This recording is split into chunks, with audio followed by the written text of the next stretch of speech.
কারণ এটা তো আমি এখানকার বিধায়ক, আর আমার বিধানসভা এরিয়ারই স্কুল, এবং স্কুলটার খুব সুনাম আছে আমি যতদূর জানি। তো আমাদের এই এরিয়ার মধ্যে একটাই হচ্ছে উচ্চ বালিকা বিদ্যালয় আছে, গোঘাট ভগবতী গার্লস স্কুল। তো আজকে আসতে পেরে স্টুডেন্টদের সাথে এবং শিক্ষকদের সাথে সময় কাটাতে পেরে আমারও অত্যন্ত ভালো লেগেছে।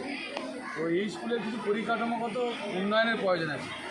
এমনি আগামী দিনে আমরা আপনারা প্রত্যেকেই জানেন, বিগত যে সরকারগুলো ছিল, মানে 15 বছর একটা সরকার ছিল, তার আগে একটা 34 বছরের সরকার ছিল, অর্থাৎ প্রায় 49 বছর কেন্দ্র রাজ্য বিরোধী সরকার চলেছিল। এর ফলে সমাজের সর্বস্তরে যে লেভেলের উন্নয়ন পৌঁছানোর কথা সেই লেভেলে উন্নয়ন হয়নি। তথা শিক্ষা ব্যবস্থায় আজকে অবস্থা খুব, মানে শিক্ষার মেরুদণ্ড ভেঙে পড়েছে। কেন? একদিক থেকে স্কুলে পর্যাপ্ত পরিমাণে টিচার নেই, একদিক থেকে স্কুলে পরিকাঠামোগত উন্নয়ন কিছু নেই।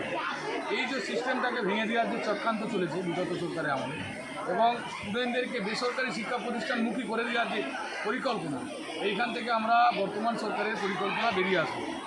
আগামী মানে সেশন থেকেই আমাদের জাতীয় যে শিক্ষানীতি 2020-তে সারা ভারতবর্ষে চালু হলেও আমাদের পশ্চিমবঙ্গে চালু হয়নি। জাতীয় শিক্ষানীতি এই 2020 যেটা আমাদের এসেছে, সেই শিক্ষানীতি নেক্সট সেশন থেকে শুরু হচ্ছে।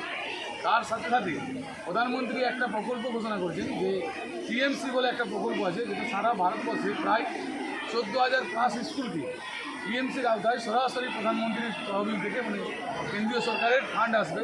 এবং আমি যতদূর জানি একটা স্কুল প্রায় 1 কোটি পর্যন্ত টাকা,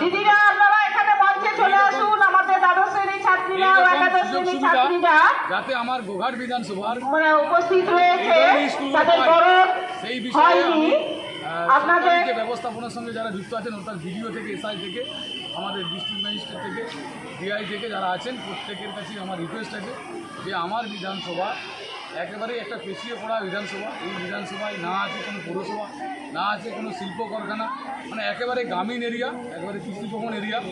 এইখানে যদি শিক্ষার মান উন্নয়ন না করতে পারা যায়, তাহলে আগামী দিনে আমাদের বিধানসভা কিন্তু আগাবে না। আমরা যে স্বপ্ন দেখছি ভারতবর্ষ 2047 সালে পরম বৈভবশালী রাষ্ট্র হবে, সেটা হলে সমাজের সমস্ত স্তর থেকে উন্নয়নের দিক উঠে আসতে হবে। সমাজের